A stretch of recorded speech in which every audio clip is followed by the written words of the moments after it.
You're worried about surveillance. Hey, I'm worried about surveillance. And it turns out that there's a secretive company out there that, to prove their mustard, tracked the NSA. Yeah, fun thing.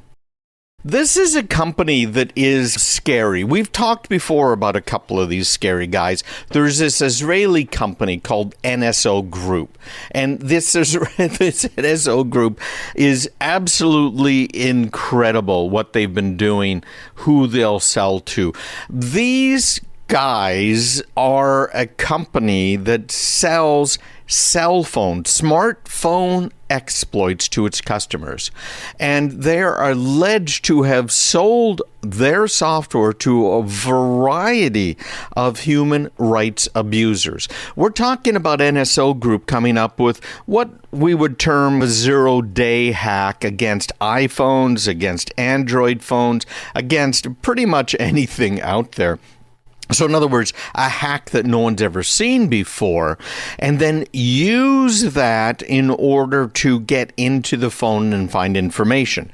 They've used things like I think it was WhatsApp and video that was sent, and used that to hack Saudi Arabian phones. You might remember Chris Shogi, this journalist, I guess he was, who apparently was murdered by them. Big problem. So this Israeli group, they sell to anybody that's willing to pay. At least that's what the allegations are. I've never tried to buy their stuff, but they're assisting government with hacks, with the ultimate in surveillance. Another one, Clearview. We've talked about them on the show before. This is a company that has done all kinds of illegal stuff. Now, some of it's technically not illegal. They're against the terms of usage.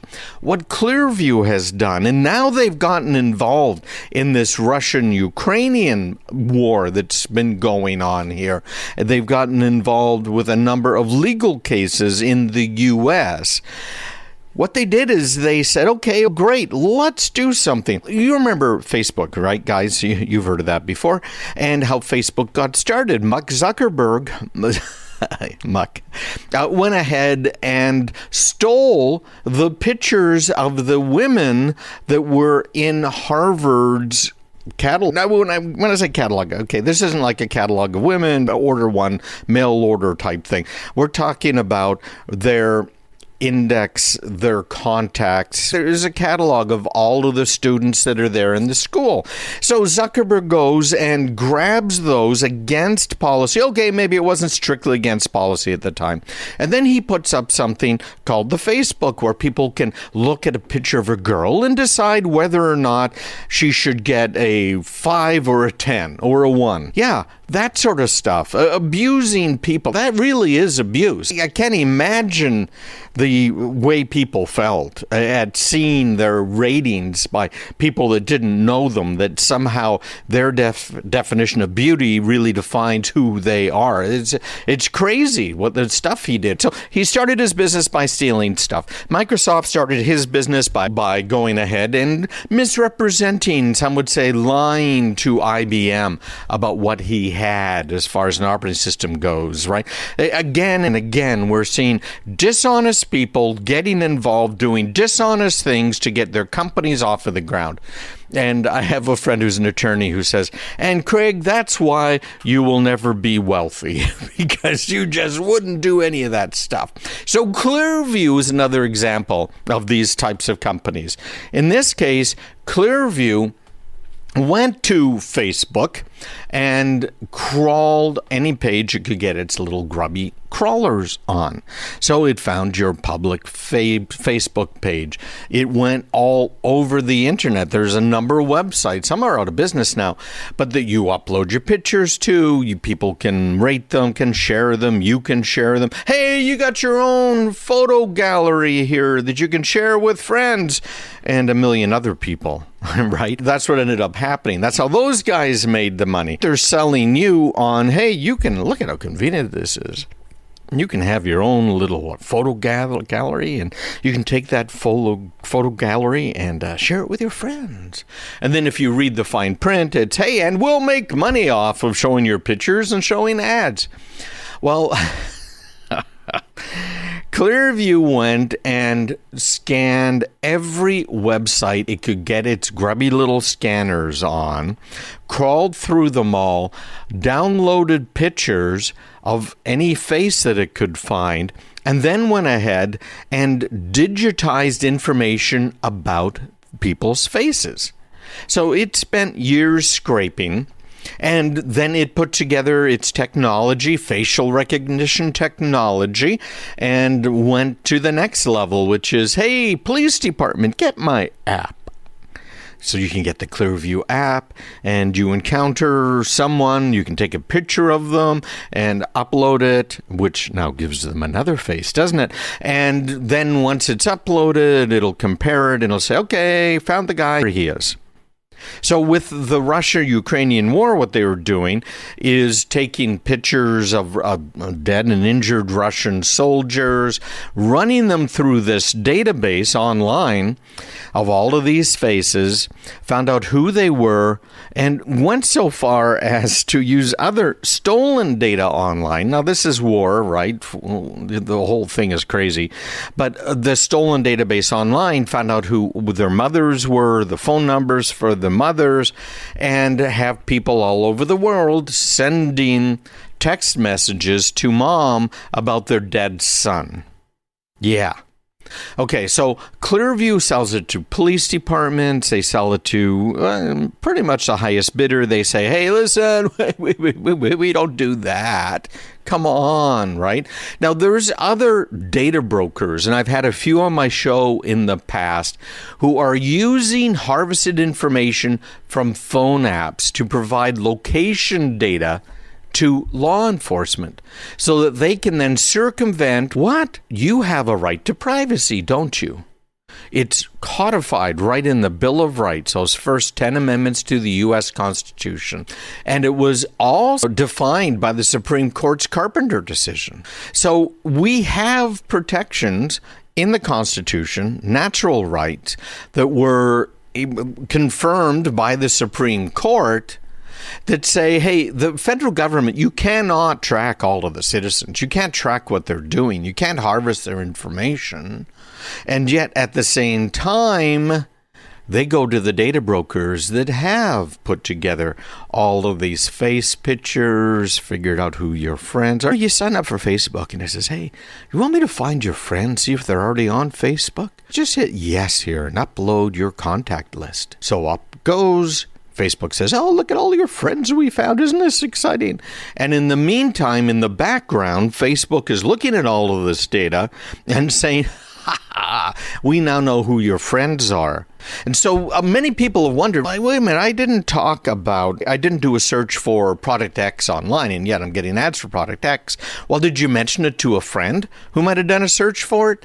Because these search engines, these companies like Facebook know who your friends are, what they're interested in, and they'll sell ads to people who are going to promote to you the same items they're promoting to your friends. It's absolutely crazy. So this company, it's called A6, and they're very quiet, very low key. The website doesn't say anything at all, but they took their software that's pulling all of this data together and compiling it, and A6 pointed all of this technology towards the National Security Agency and the CIA and used their own cell phones against them.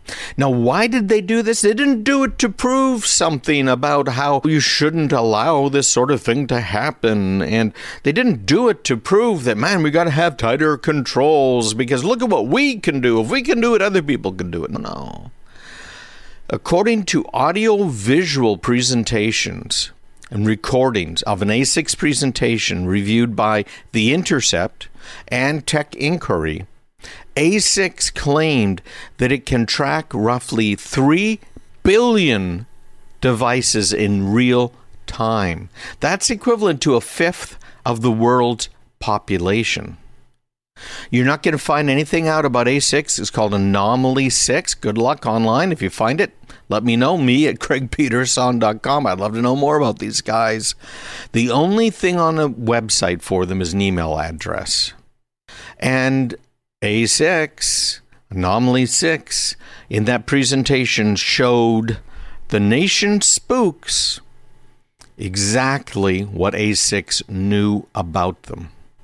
All right. Apparently, A6 is also ignoring questions from journalists and will only respond to emails from people in upper levels of federal agencies, which means, and maybe this is a supposition from our friends over at Tech Dirt, I don't know, but what that means is they're looking to sell your information in real time to the feds to get around the Carpenter decision and the Constitution. Just absolutely amazing. Hey, go online right now, craigpeterson.com.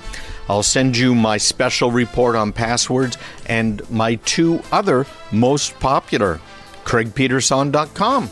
Stick around.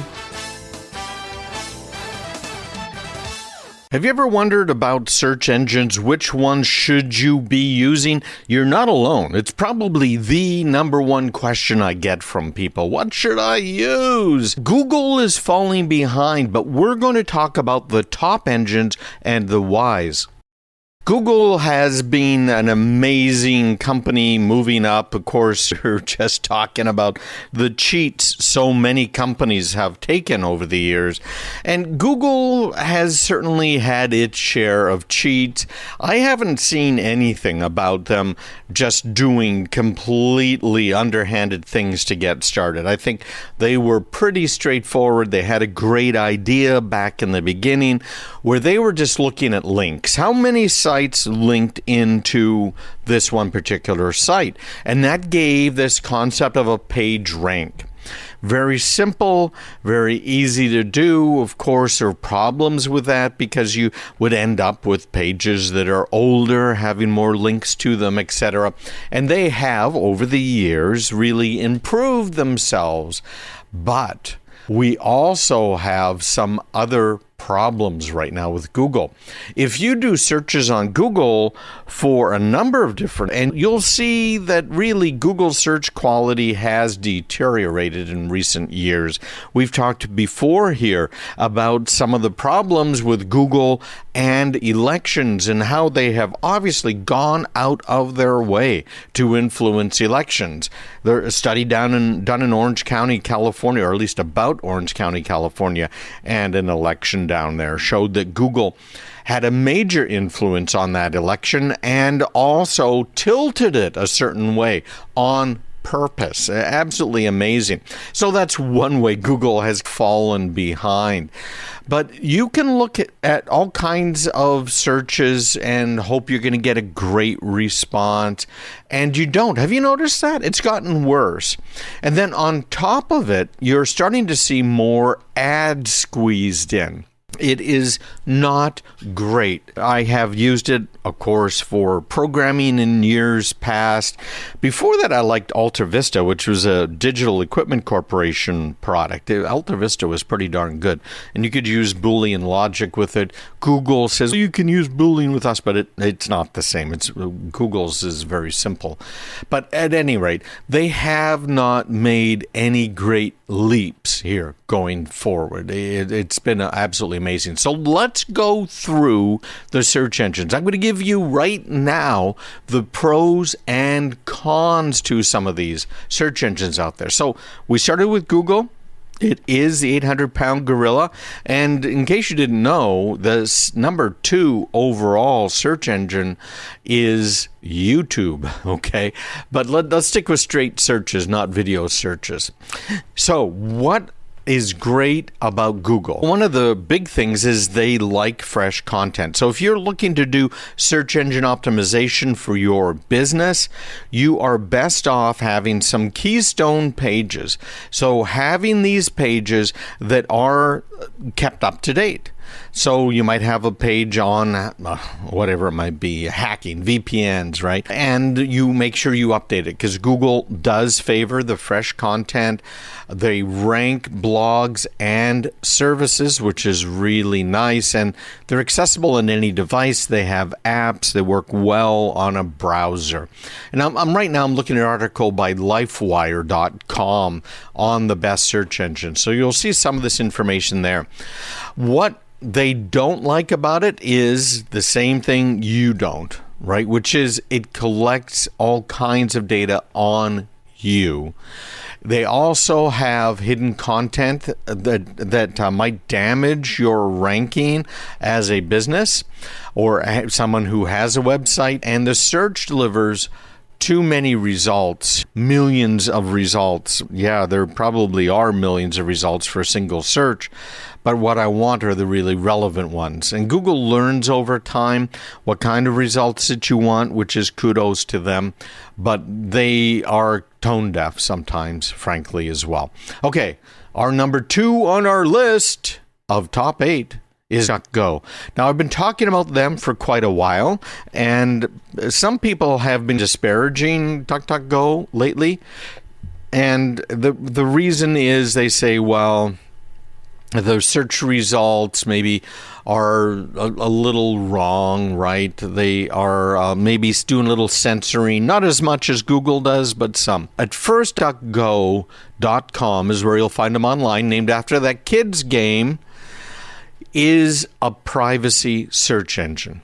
So it is not tracking or storing any information about you. That's a very big one. Their searches are very fast, but they're backed. The actual back-end search engine is Bing, which is Microsoft. We're going to get to that in a couple of minutes here. That means that if Microsoft is deciding to do some weighting on search results based on their political views, then that's going to show up in DuckDuckGo. But it's nowhere near as bad, and I've talked about it on the show before. We've done some examples. So it is also now giving you the option to restrict your searches to the last month worth of results, which is really nice. That keeps it a little more up to date. They also aren't great at image searches, no personalized results, and it is free, which is nice. You might also want to look at Quant, Qwant, if you're looking at a private or privacy browser. Quant is a French company, but it does English as well, okay, English results. Bing, they like the older and well-established web pages. They rank home pages. They do not rank blogs. They crawl all kinds of hidden content and non-hidden equally, unlike Google, which is really great. Bing is not great at forums, as I mentioned, blogs. They're not as fast as Google, and they have some seriously heavy search result screens. Dogpile, they've been around for quite a while. You might want to check them out. They have something called fetches and favorite fetches.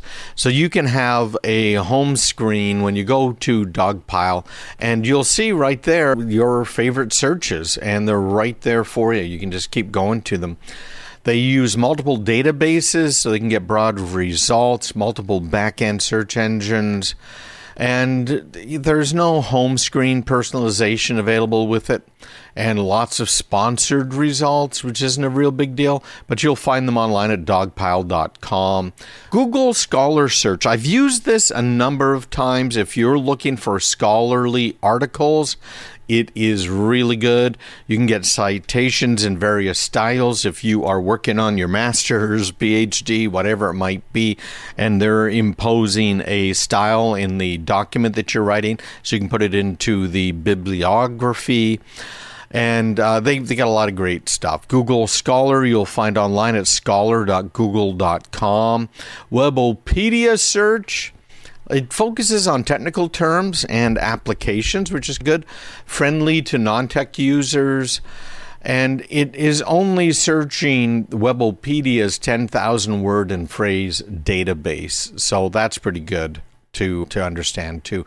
Yahoo Search, they have a home screen, has news, trending topics. I've used Yahoo. Of course, it's not what it used to be, but it does have everything right there, even your horoscope. And the ads are not marked out clearly. And then there's the Internet Archive search. This is actually a site that I fund. I donate money to them every month, and you'll find them at archive.org.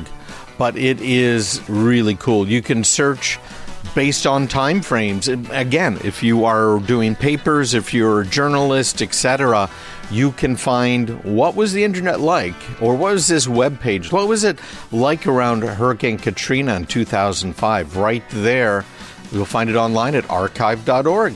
Hey, stick around. We'll be right back. You already know that hackers are coming after you. We've talked about how they are out there scraping web pages, putting together stuff. I want to bring up, again, the Ukraine-Russian war and Russia leaking data like a sieve. It is, of course, in the news again. It seems like it's been in the news for how long now? 6 years, maybe longer. In this case, we're going to talk about what the hackers are doing, because they're not just doing it to Russia, they're doing it to us, and it's a problem. We're going to explain why. You've heard of doxing before, D-O-X-I-N-G, to dox someone, which is basically to find documentation about people and to release it. That's really a part of it, frankly. So you've seen some political operatives who have gone online and doxed people. For instance, one of them is Libs of TikTok. You might have heard of that one. And this is where they take all of these crazy things that crazy people on TikTok go ahead and publish and just put excerpts of them together. They don't cut it up to make them look crazy. No, they let them be crazy all by themselves and put it online. So some libs decided, hey, we don't like this. And journalists who had been complaining about doxing before, that it shouldn't be done and it's unethical, it should be illegal. Yeah, what does she do? She goes and doxes the lady that was running Libs of TikTok. And it blows my mind here. How can these people be so two-faced? They really are just crazy two-faced. So she went ahead and did what she said should never be done. And I'm sure she had some form of justification for it and put it out online. So online comes this lady's home address, her name, all kinds of stuff. And that's available online right now. Now, you might want to try and do something that I've done before, which is if you go to one of these data brokers ads for these things, right, do a search for yourself with us and have a look at how accurate that information is. When I looked, last time I looked, because I had a few data brokers on the radio show, I would say less than a third of the information that they claimed was information about me was actually accurate. Less than a third, frankly. And I don't think that's a particularly, what's the word I'm looking for, but unique situation. Let me put it that way.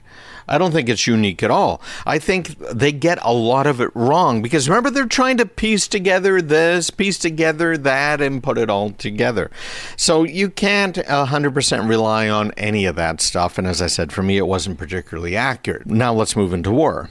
Ukraine has claimed to have doxed Russian troops as well as FSB spies. You remember them from the Soviet Union, they still exist. And hacktivists actually have official scheduled meetings and are leaking private information from various Russian organizations and Russian people.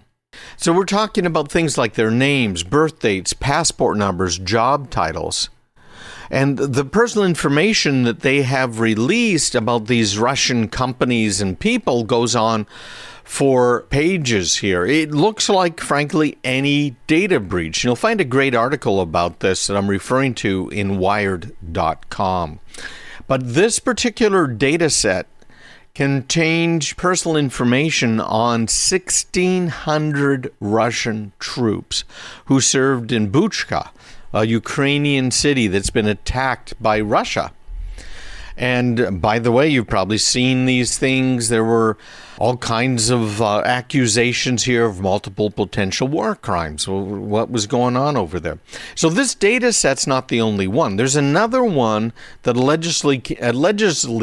allegedly contains the names and contact details of 620 Russian spies who are registered to work at the Moscow office of the FSB.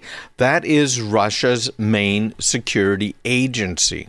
Now, this information wasn't released by hackers in North Korea or hackers in the US or Russia, because we already know Russian hackers don't attack Russia. They're not stupid. Okay, they don't want Putin coming after them. But this was published by Ukraine's intelligence services. So all of these names, all of these personal details, birth dates, passport numbers, job titles, where they're from, all kinds of stuff, freely available online to anyone who cares to look. Now, Ukrainian officials wrote in a Facebook post as they published the data that every European should know their names. So you got to bet there are a lot of people freaking out over there. Absolutely freaking out. In Russia, that is. So since the Russians invaded Ukraine, there have been huge amounts of information about Russia itself, the Russian government's activities, and companies in Russia, these oligarchs that are over there. And it's all been made public. So it's very interesting because these have been closed off private institutions. In the U.S., yeah, we do some hacking of potential adversaries, but they don't release it, all right? Not at all.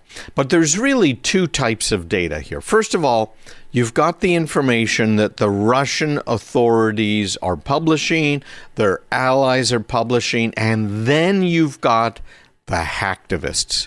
These companies, these groups, I should say, like Anonymous.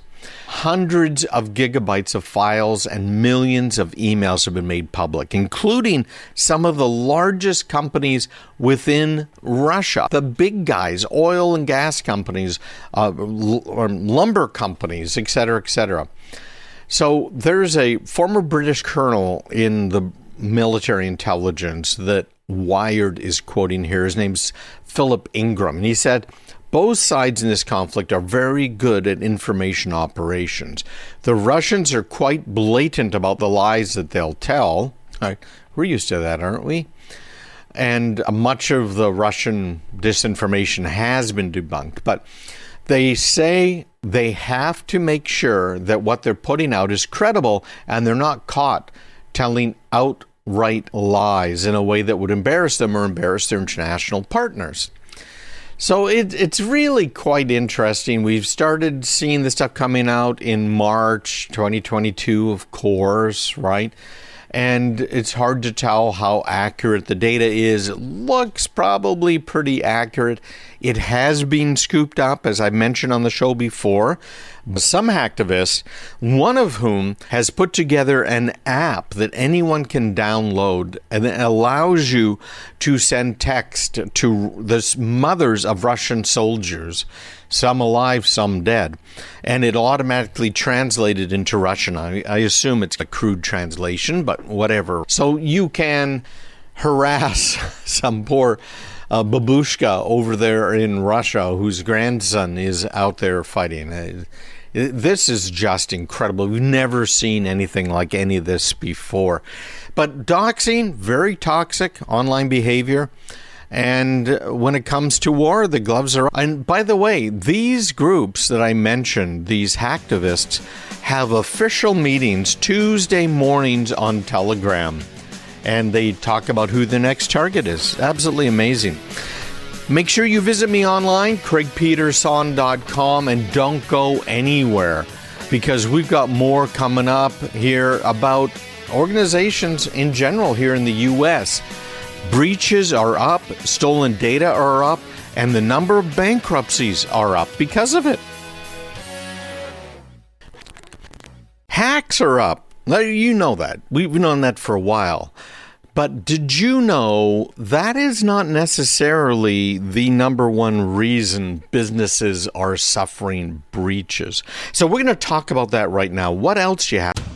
We've talked before about some of the websites that I keep an eye on. One of them is called Dark Reading, and they've got a lot of good stuff. Some of the stuff I don't really agree with. Who agrees with everybody or another person, just one even, 100% of the time? Like, no one, okay? So in this case, we're talking about organizations suffering a breach, and the stat that they're quoting here is that more than 60% of organizations have suffered a breach in the last 12 months. That's huge. And the breaches have gotten more expensive. Global average breach cost is $2.4 million. And if you are unprepared to respond to a compromise, that price tag increases to $3 million. Yeah, that's how bad it is. That's what's going on out there right now. But the point that really they're trying to make here at Dark Reading in this article by Robert Lemos is that organizations are focused too narrowly on external attackers when it's insiders, third parties, and stolen assets that cause many breaches. That's what this new study is showing from Forrester Research. Now, I've had them on the show a few times in the past. You might be familiar with them. They are a research company that charges a lot for very little information. They've got the research to back it up, right? They're really one of the leading, if not the leading research company out there. So last month, they came out with the 2021 State of Enterprise Breaches Report. And they found that the number of breaches and the cost of breaches varied widely, depending on where the organization is based. And the big one that you have control over is whether they were prepared to respond to breaches. Now, companies in North America had the largest disparity between the haves and have-nots. Listen to these numbers. They're bad for businesses, these numbers, and they're worse for individuals. The average organization required 38 days, over a month on average, to find, eradicate, and recover from a breach. But companies that were not prepared for security challenges took 62 days. Now, the good news here is that this is down. It used to take 9 months on average, and now we're down to 2 months. But here's the big question for you. Can you or can a company survive 62 days? Or is it going to be out of business? Do you have enough money to make payroll for the next 2 months? That's where the problem really starts to come in. That's why small businesses that are hacked, small businesses that are using things like Norton or some of the other real basic software without having a good firewall and good security practices, and same thing with individuals here, you are going to be out of business. That's what they're showing right now. And your insurance policy that you have for cybersecurity insurance will not pay out. I did a presentation for an insurance industry group. This was in Massachusetts, and it was a statewide group. And we talked about how they are not paying out. The companies aren't, right? And why? And if you are not prepared, if you are not doing the right things, and I can send you a list of what you need to be doing if you'd like. Just email me at craigpeterson.com. Be glad to send it to you. Me at craigpeterson, peterson.com. And just ask for it and I'll respond to you. Or we'll get Mary or someone else to forward it to you because I've already got it, okay? This isn't a big deal for me, okay? It's ready to go. But that list is an important list because if you don't meet the standards that the insurance industry has set forward and you are hacked, they're not going to pay you a dime, even if you sue them. And we've seen this with very large companies as well, where they're trying to recover tens of millions of dollars from the insurance policy and they didn't get a dime. They had to also pay who knows how many millions to lawyers to sue the insurance companies, and they lost. Okay, it's a very big deal. So there's a huge misalignment, according to Forrester, between the expectation and the reality of breaches. On a global scale, there's a big disparity of about $600,000 between those who are prepared to respond to a breach and those who are not. And we can talk about that as well, because there's things you need to do. Obviously, backup. But backup means you've got to check the backup. You've got to make sure it's valid. You should be spinning up the backups in a virtual environment in order to make sure the backups are good. There's a lot of things you should be doing, okay? And that's just a part of it. Plus, do you have your PR people ready? Are you able to respond to the state requirements? A lot of states now, if you are hacked, require you to report it to the state. In some cases, in as little as 72 hours. So do you have that paperwork ready? Do you have the phone numbers of all of the people that are on the team ready? Okay? All of these things. Now, the threats are not just the external hackers. Anybody who's trying to protect their data is focused on, obviously, the external hackers. That's where we tend to focus. Part one. Part two is we focus in on the people that are working inside the company, right? It's a zero trust narrative here. Why is this guy in sales trying to get into the engineering files? Why are they trying to get into payroll? You understand where I'm going with this? You buying what I'm selling? You don't want them to have access to stuff that they don't need access. Attacks that Forrester found were spread over external attacks, internal incidents, third-party and supply chain attacks, which is really big nowadays, and lost or stolen assets. Globally, half of companies consider external attacks to be the top threat. But in reality, only a third of the incidents come from external actors. Nearly a quarter of them are traced back to an internal event. 23% consisted of lost or stolen assets, and 21% involved a third-party partner. Interesting, eh? So we've got to keep an eye on this. These external attacks are a very big deal. And that's where they have success with what are called zero-day attacks. But your internal people can be a problem. Now, I have put together 2022. This is something really important. What we call a POA&M. It's a plan of action and milestones of what you need to be doing for your cybersecurity. Okay, this is available absolutely free. You have to email me, me@craigpeterson.com. But the idea behind this is it's a spreadsheet that you can use in Numbers on a Mac or Excel on Windows. And it has all of the key items. Now, we follow what's called the NIST 800-171 standard. This is the National Institute of Standards and Technology, and they've laid out all of the different things that you should be doing. Now, we've broken them down into 8 cybersecurity activators, is what we called them. And you should have already gotten an email this week from me if you're on my email list, just talking about, because we're starting now, getting into those cybersecurity activators. I'm showing you what to do about each one of them so you can do it yourself. So many of us are stuck with being the the CTO or the guy or gal in charge of IT just because we like computers or we know more than somebody else. So if you're on my email list, you will be getting these things automatically. We're going to be going through them in the weeks ahead. Little quick mini micro trainings, if you will. But you got to be on the email list in order to get them. These are also appropriate for home users, right? Now, you're going to have to make your decisions as to what you're going to do. But home users have the same exposure, the same basic problems that they have in bigger organizations out there. So I follow the National Institute of Standards and Technologies.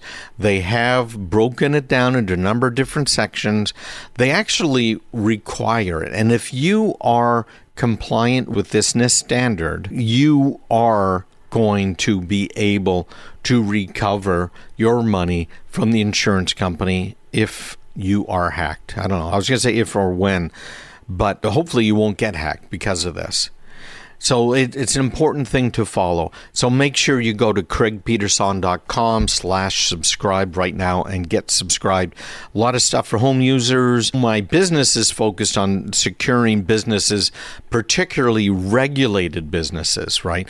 If you have intellectual property you don't want to have stolen. If you do government contracts where they're requiring you to be compliant with this NIST standard or some of the others. But it's basic stuff that every business should be following. So just email me, me@craigpeterson.com with your questions. We've been really good at answering them. We've probably lately been averaging about a dozen a day, which is quite a few. But so it might take us a little bit to get back to you, but we've gotten much better. Mary, her number one responsibility right now is making sure that we answer all of your emails. We'll send out this plan of action and milestone spreadsheet for you so you know what to do. This is updated. This is 2022. Everything you need right there. me@craigpeterson.com. All right. You'll also find my podcast there at craigpeterson.com.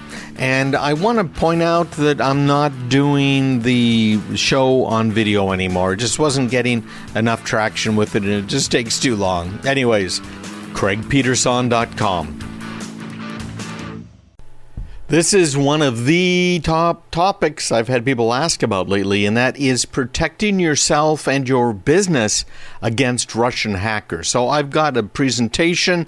We're going to run through it. We're going to talk about what you can do.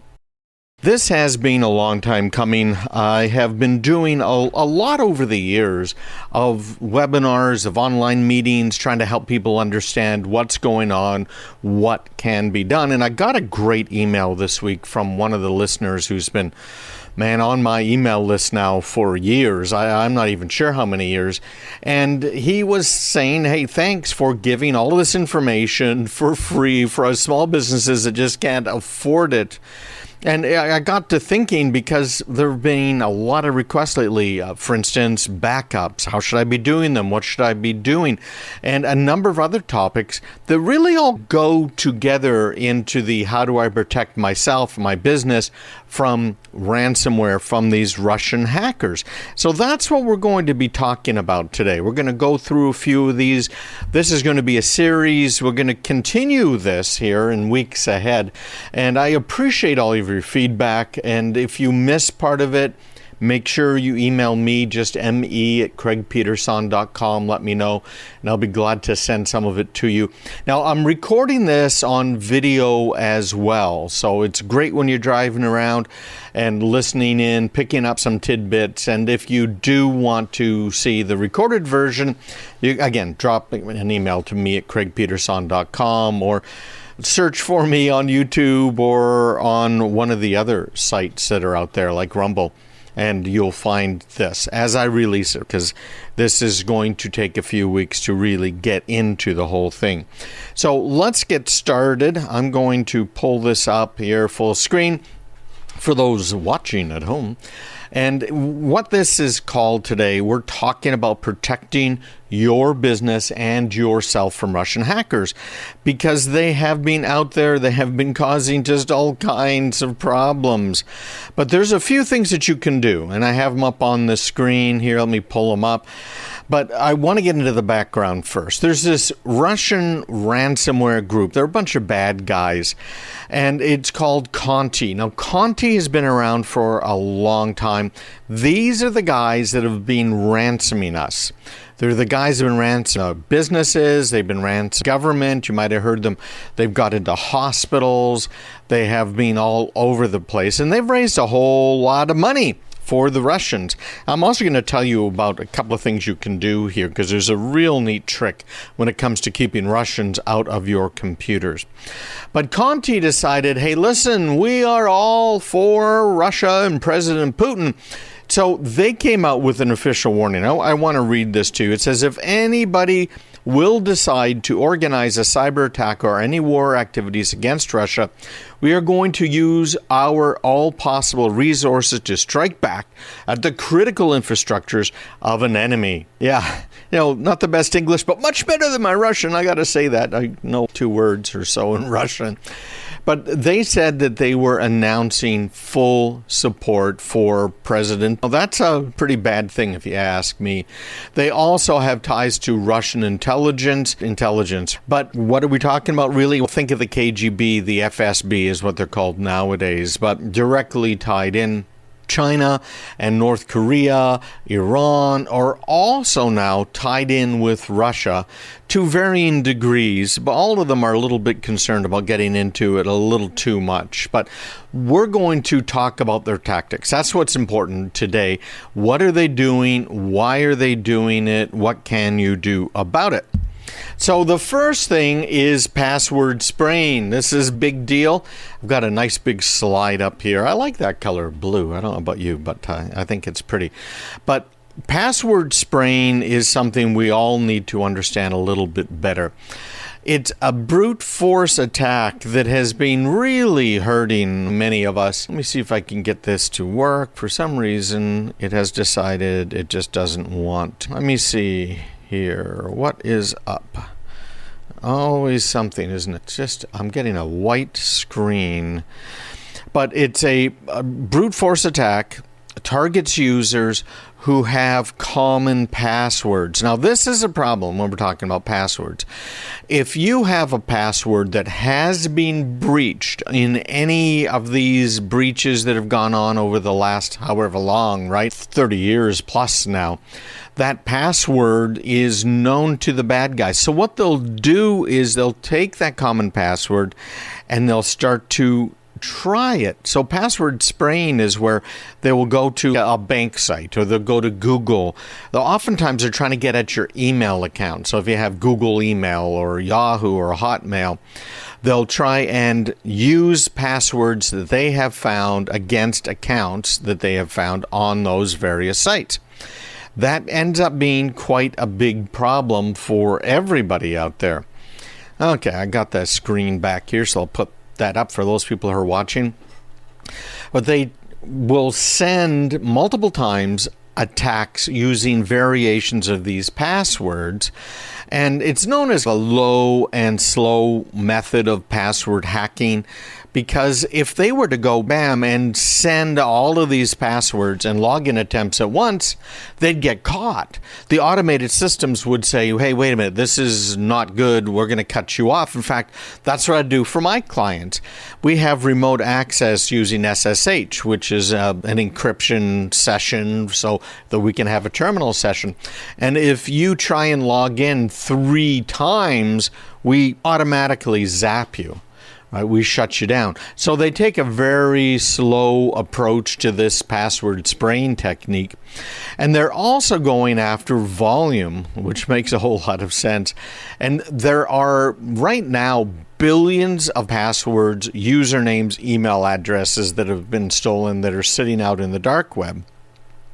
So you've got to make sure that you are not reusing passwords. How many times have we talked about that? You've got one common password that you're using over and again. Well, that's a problem. But they're not going to keep hacking your account. They're going to switch from one account to another because they don't want to get locked out. Just like I lock out somebody who's trying to get in. So if someone's coming from that same IP address, that same internet site, and they're trying to log into that same account multiple times, bam, they are gone. So with password spraying, they're trying to get around the problem of you noticing they're trying to get into a bunch of different accounts, and they try and leverage it. So they'll oftentimes use multiple computers that they've stolen access to. We've talked about that before too. It gets to be a real big problem.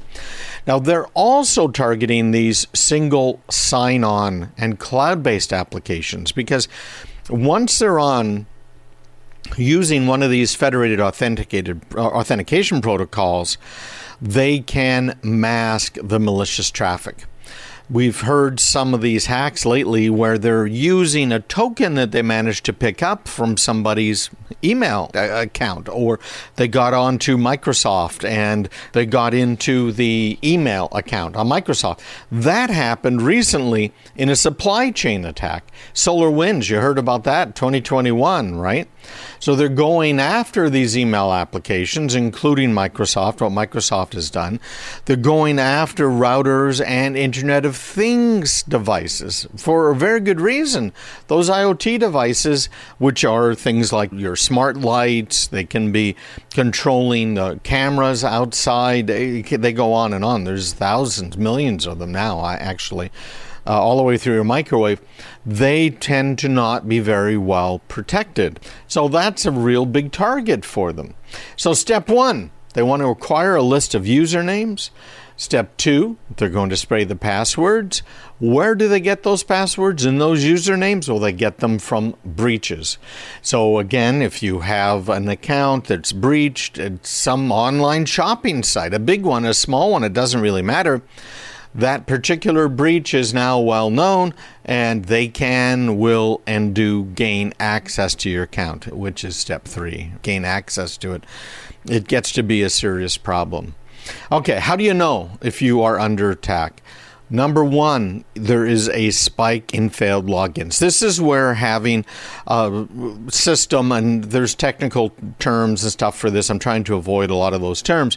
But this is where the system is watching logins, noticing that there's a problem, and going ahead and stopping it. Not just noticing it, but stopping it. Very important to do. There are a high number of locked accounts, which means what? Well, it means that, again, someone's been trying to log in. You should make sure that your account, if there are invalid logins, automatically locks it out after some number of attempts. 5 attempts is usually considered to be okay. I know on my phone, for instance, I have a higher number than that because sometimes the grandkids get at it. But when it comes to your business account, when it comes to your bank account, you probably don't want to have a whole bunch of attempts. And then unknown or valid, or invalid, I should say, user attempts. Again, why are they trying to log in with a username that just doesn't exist? Yeah, it can be a problem.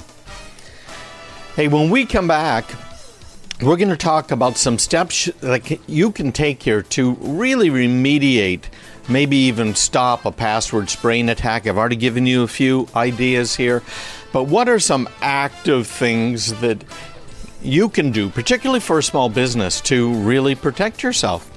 Hey, stick around. We'll be right back. CraigPeterson.com. Russia has been hacking our computers. Russia is continuing to hack our computers, and this is a real problem. So we are going to talk right now about how to stop some of these things. We already talked about password spraying. How do you stop it? There are a lot of things we have to pay attention to, and that's what I'm going to be doing in the weeks ahead. We're going to be going through some of the things you need to do to keep yourself safe, keep your business safe in this really dangerous online world. There are so many things going on, so many people that are losing their retirement, businesses losing their operating accounts. We've seen it before with clients of ours. Well, they're clients now. And it was just a devastating thing to them. So I don't want that to happen to you. Now, if you are interested, all of this is recorded, and I am doing this as video as well. We've got slides, and you can find out more about it. Just email me, me@craigpeterson.com. It's really that simple, and then let me know. And I'll be glad to send it off to you, okay? This is available to anybody. I'm trying to help, and we've had a lot of emails recently about some of these things. So this is covering everything from the password spraying we're talking about right now through backups and other things that you need to do. So let's get going on our spraying problem. So what are the steps that we need to take in order to really remediate against one of these password spraying attacks? And frankly, it is a lot to do. It has a lot to do with our users and what we do. If you're a business, if you are an individual, we need to be using longer passwords. Now, we're not talking about all of these random characters that we used to have. I remember having to have my password be at least 4 characters long way back when. Didn't even have to have a username. It was just all based on the password. And things changed over the years. The latest standards that are out there right now come from NIST, which is the National Institute for Science and Technology. They are the guys that put together all of the guidelines that federal government and businesses need to follow. And they're telling us that longer passwords means elaborate passphrases. So you should use 15-character passwords. I had an article just a couple of weeks ago saying that an 8-character password can be cracked almost instantly, certainly within an hour. Any 8-character password. So if you're still using that, you've got to make a change. And obviously, 9 characters is a lot more possibilities. It takes a lot longer to crack. I don't have those numbers right in front of me. But 15 is the ideal. So use passphrases instead of single words. So phrases like, Secretariat won the Kentucky Derby. There you go. There's a phrase. So what you would do is put maybe dashes between each one of the words. Maybe you would go ahead and use a comma, put some numbers in there, put some special characters in upper, lowercase, right? So it's basically uncrackable at that point, and that's what you want. Next one. When we're talking about rules for your passwords, the best passwords are the passwords that you can remember without writing them down, and words that don't make sense to anyone else that's reading them. I remember taking a memory course a few years back, and they had random words, and you had to remember them. And the whole idea was, okay, visualize this happening. And as I recall, man, it's been a lot of years. I won't say decades, but it has been. Since I did this, I still remember part of it. It was, the first word was airplane, next was envelope, the next one was paperclip, next one was pencil. So I visualized an airplane flying into an envelope, and that envelope then goes into a paperclip, and a pencil writes on the outside like it's addressing it to someone. That is a good little password, actually. Airplane, envelope, paperclip, pencil, with a mixed case and maybe a number or 2 or special symbol thrown in. Those are the types of rules that we're talking about, the types of rules that really, really matter. Next up here, whoops, wrong keyboard. Stay away from frequently used passwords. We've talked about this many times. If you're using one of the better password managers, like for instance 1Password, you will automatically have any passwords that you either enter in or that it creates, you'll have them checked via a website out there. It's called, it's called Have I Been Pwned? I hated to say this because how do you spell it? It's all one big long word, haveibeenpwned.com, and pwned is PWNED.com. So it will tell you if a password that you're trying to use is a known password, if it has been found out in the wild, okay? Use unique passwords for every site you visit. I can't stress this enough. We're talking about password spraying. If you use the same password and email address on multiple sites, you're in big trouble. Because all they have to do is try your email address and your password for whichever site it is that they might want to try out. Remember, many of them are trying to get into your email, and they have done that successfully, even with Microsoft email, if you have their Microsoft 365 service. And you might want to read the fine print there very carefully, because Microsoft does not guarantee much of anything. You make sure you back it up yourself, make sure you do all of these things, because Microsoft just plain isn't doing them for you, okay? Next one here, next up is our password manager. And I mentioned this before. Installing and using a password manager is phenomenal. It automates the generation of passwords. If you have it integrated with your web browser, it now allows your web browser to work with your password manager. So when you go to a site, you can have it pull up your passwords. How could it be much easier than that? It's really rather simple. That way it's keeping track of your logins. And again, 1Password.com is the one I recommend. And people get confused when I say that. When I'm saying 1Password, I don't mean only have 1Password used for everything. 1Password is the name of a company, okay? So talking about only having a single password, but use a password manager. Now, I've got all of these up on the screen right now. If you're interested in getting copies of these, you can go ahead and just email me, me@craigpeterson.com, and I'll make sure I send you a copy of the slide deck of this presentation as well, because this is just so important, frankly. But having these points is going to be huge for you, okay? Now, strange activity, that's another very big deal. And we're going to talk about this when we get back. What is it? What does it mean? But I'm going to hold off the rest of this, I think, for another week. But right now, let's hit this. We're talking about odd login attempts, a lot of login attempts, the excessive login attempts, trends in unusual activities, and you need to basically take measures to block it and determine if this activity is legitimate. Is someone just forgetting their password and spraying themselves, or what's going on, okay? There you go. Simple enough.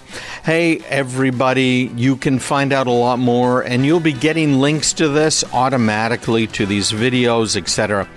if you're on my email list, craigpeterson.com.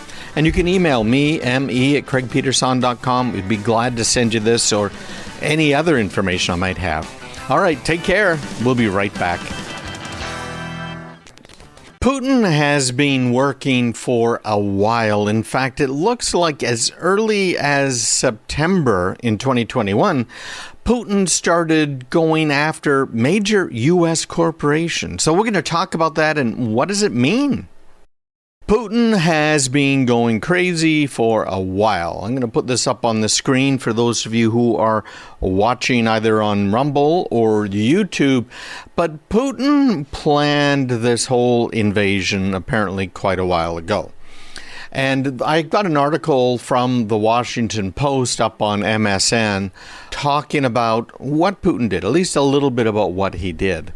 And you can see right here, if you're following along, that Russian agents came to the home of Google's top executive in Moscow. And what they did is gave an ultimatum. They told that Google, a senior executive, that they needed to pull down an app that was in use in Russia. And this app was polling. It was for people to do polls and say, hey, what do you think about Putin's current performance, etc. We do them in the U.S. all of the time. You hear about the polls right, left, and center. Not Poland, which is a small country next to another small country called Ukraine, next to a large country called Russia. But we're talking about polls, favorability polls. What do you think they should be doing? What do you think the government should be doing? And maybe what they should not be doing. So Putin didn't like this. He didn't like this at all. And so what he did is he sent a couple of guys, ex-KGB, FSB, the secret police over in Russia, by to visit this Google executive. If you're the Google executive, what are you going to do? If you're a Googleizer, you're going to say, oh my gosh, I'm out of here. So I'm not sure if this executive was an American or Russian. This article doesn't seem to be clear about it. But what happened is they said, okay, let's go hide. So they rented a hotel room for the executive. They put her in it. And they rented the room under an assumed name. So it wasn't the real name of the executive. It wasn't tied into Google. And they thought, okay, now we're pretty safe because you got hotel security. I guess there are a couple of Google people hanging out with her, and they felt pretty safe. What happens next? There is a knock on the door. These same agents, again, that are believed to be Russian secret police, showed up at her room and told her that the clock was still ticking because they had given her 24 hours for Google to take down the app because people weren't particularly pleased with Putin. So at that point, of course, it was forget about it. And within hours, Google had pulled down the app. Now, you might complain, right? A lot of people might complain about it. It's one thing for a company like Google or Apple to capitulate to a government to do maybe some censorship, like the Great Firewall of China. You might have heard of that, where the Chinese citizens can't get at certain information. Russia has something pretty similar, and U.S. companies have gone ahead and helped build it, provided the technology for it, and put it in place. They sold it to them. I don't like that, in case you didn't guess, right? I'm all for free speech. I think it's very important for any form of a democracy, no question about it. But these companies apparently don't have a problem with that. However, now this is something a little different. If you have employees who are being threatened, and I mean threatened to serve 15 years in a Russian prison, what are you going to do? Are you going to say, no, I'm going to leave that app up? And then now all of a sudden your executives or even a coder, somebody, a programmer, the guy that sweeps the floors, whatever, are you going to let them be arrested so that you can have this app up on your Google Play Store or your App Store over at the Apple side? Probably not, because frankly, this is something that is not worth it. So what do you? I think the only answer is what we've seen company after company do, and that is get out of Russia completely.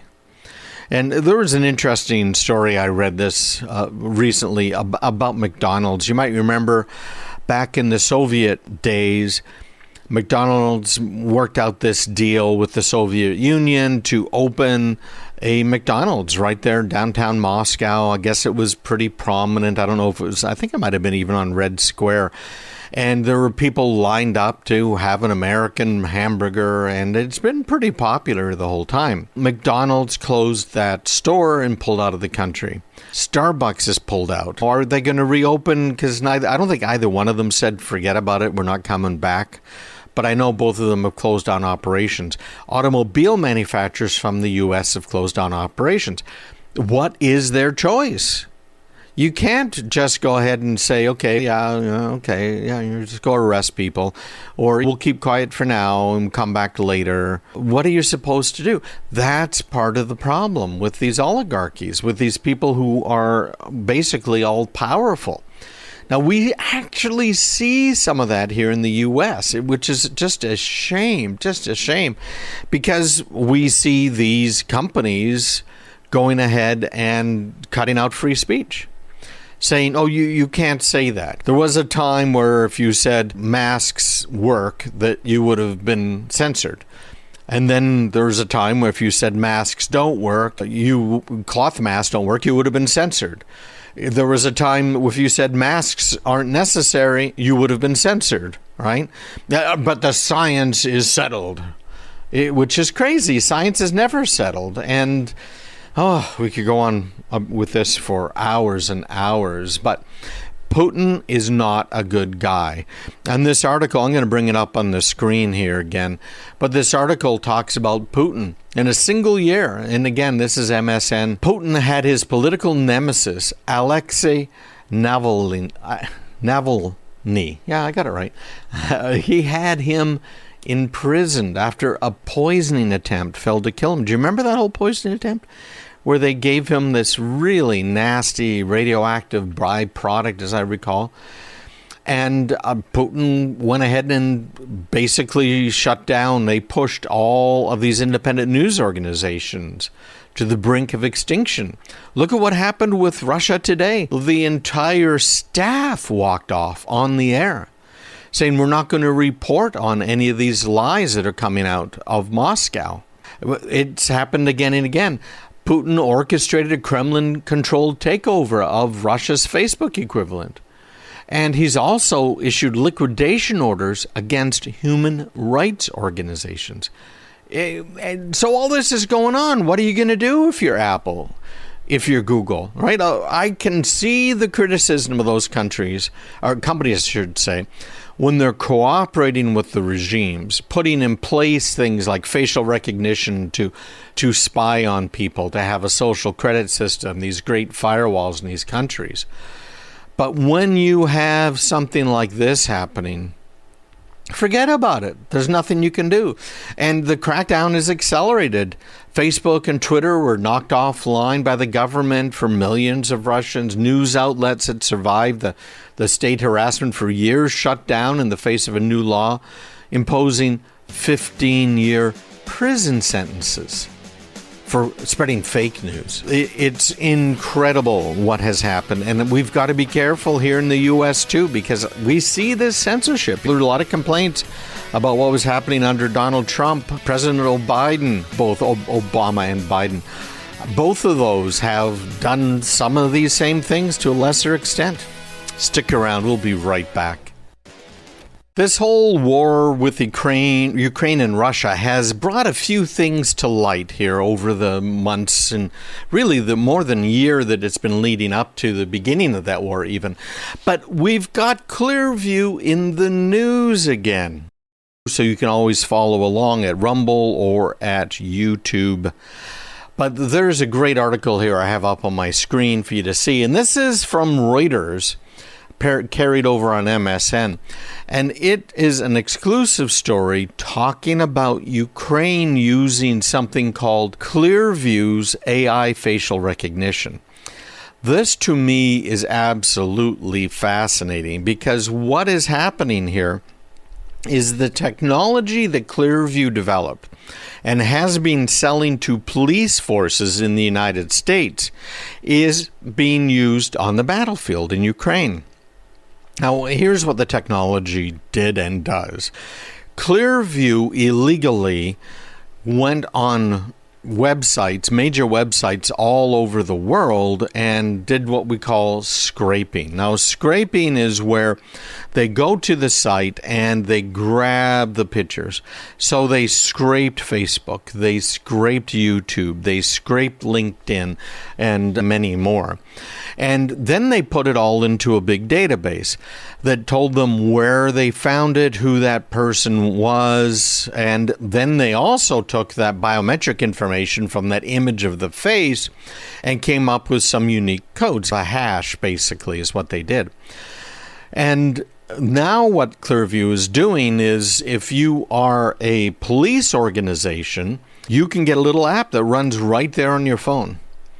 And you have an encounter with someone, you're a policeman, right, let's say, and you just hold the camera up, it gets a picture of that person, it now finds the background information on them. And then you can use that tied into the police databases to check and see if there's any record of this person, if they've been doing anything illegal. It's really quite cool what they're able to do, and scary at the same time. We use the same basic technology over in Afghanistan, so that our troops, as they're out and they're having encounters with civilians, people in the streets, fighters, etc., they could hold the device up. It would identify them. It went further than just the face. It actually did retinal scans and things, all kinds of cool stuff. But basically, it recognized the face, and they were able to tell if this was a friend, a foe, or unknown. So a friend might be someone who worked as a translator, who has been known to be helping the U.S. troops in Afghanistan, etc. So we built this huge database of hundreds of thousands of people's biometrics, very personal information in it. And if they were getting paid, even how much they're getting paid, all of that was in the database in the back end. And then we abruptly left. And we left that equipment behind. I hope the database was destroyed. I haven't found anything absolutely conclusive on it. The withdrawal from Afghanistan was frankly unforgivable. I can't believe they did what they did. At any rate, this is Clearview. This is this company. So now that same technology has moved to Ukraine.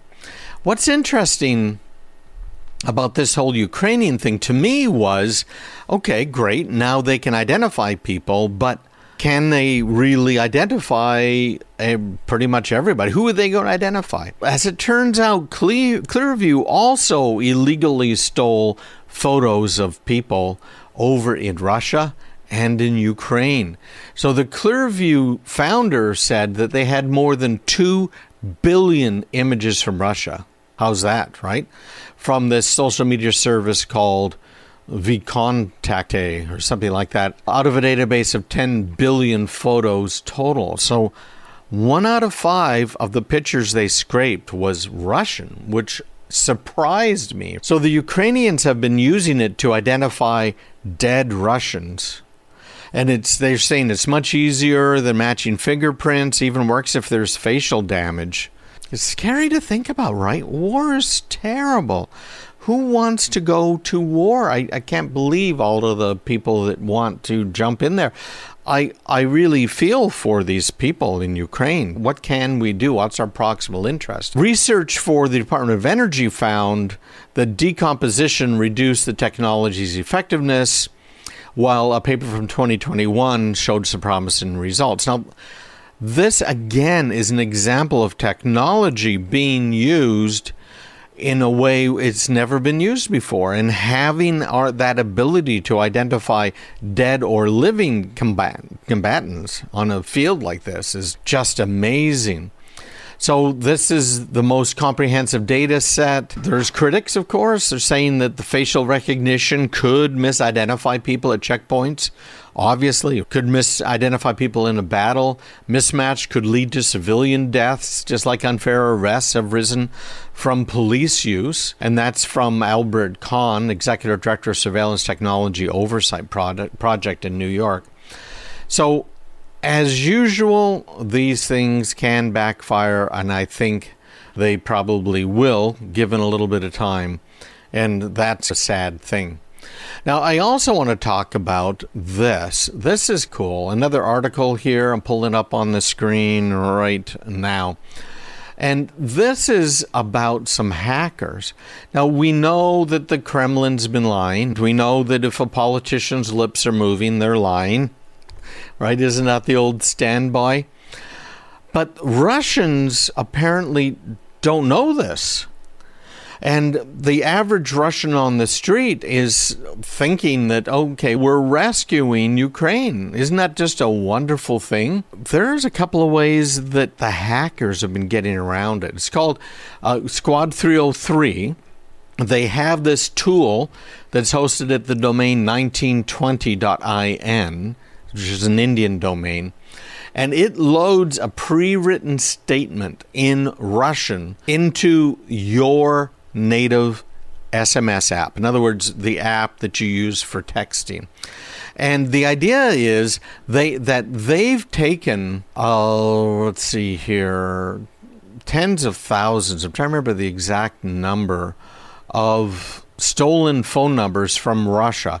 So all of those hacks that we've talked about for all of these years, those hacks have, many of them, phone numbers in them, and they've been taking those phone numbers from some of those hacks and using them to send out about 6.3 million text messages. So what happens is your phone, your actual phone, ends up sending a text in Russia saying something to the effect of, "Dear Russians, your media is being censored. The Kremlin is lying. Find out the truth about Ukraine on the free internet and in the Telegram app. Time to overthrow dictator Putin." Yeah, that's not going to cause any problems, is it, right? I'll put that up on the screen again for people who might read Russian because it's got it in Cyrillic, okay? And then you have the option to get another set of text and figure it out. So the phone number you can see there, you can copy it and then paste it into your app, and off the message goes. It's very cool. And in the Daily Dot, they're quoting a member of this Squad 303 saying that this is a nonviolent communications project. It's bypassing Russia's crackdown on the news, their censorship of the news. And by the way, the domain 1920.in refers to Poland's surprise victory against Russian forces just after World War I. And the Bolshevik-Menshevik revolution. You might remember all that stuff that you studied all those years ago. So it's interesting. We'll see what happens. But this hacking group also claimed that they were attacked, probably again by Russian hackers, the FSB, etc., using a distributed denial of service attack shortly after launch. And they put Cloudflare in front of their domain. Now, we use Cloudflare for some of our customers. What Cloudflare is a website that's designed to basically buffer your website when it's being served. So if all of a sudden you get just a ton of legitimate requests, your site's going to stay up. It's going to be able to respond to people. The other big advantage to Cloudflare is what's happening here with 1920.in. Cloudflare goes ahead and will block some of these denial of service attacks. So I think that's pretty darn cool. Many texts apparently are met with silence. Some say they've been able to converse with Russian citizens. One user who remained anonymous said they had made the text messages they'd made using the tool really worked. He says, "I want the people of Russia to know the truth the government is doing to the people of Ukraine." This is quotes from the Daily Dot. I'm going to pull this up too. This is a tweet here on Twitter. And yeah, it's from Anonymous, that hacker group. You probably heard of them before because they've done a lot of nasty stuff over the years. But he says it's been doing just absolutely amazing things for him. Let's see here. Can we hear this? Here we go. I got to unmute it. Let's see. Where is my mute? There it is. So this guy's name is Rodney. He is at Django my dog. And he's got a really great little testimonial there about that it works. And his tweet has had 4,300 views. And it's good. Again, another way around censorship. Now, Twitter, of course, could decide they're going to censor, and that could be a problem too. But that's also why we now have alternatives to Twitter and some of these other sites that are out there that are doing a whole bunch of blocking, really. They don't like you. And by the way, the reference to Telegraph was fascinating because they are using it in order to get around censorship again. Many people are using it to send information about what is really, truly happening in Ukraine. So a lot of stuff from the beginning of the war here. Visit me online, craigpeterson.com, get my newsletter, and get the free up-to-date trainings.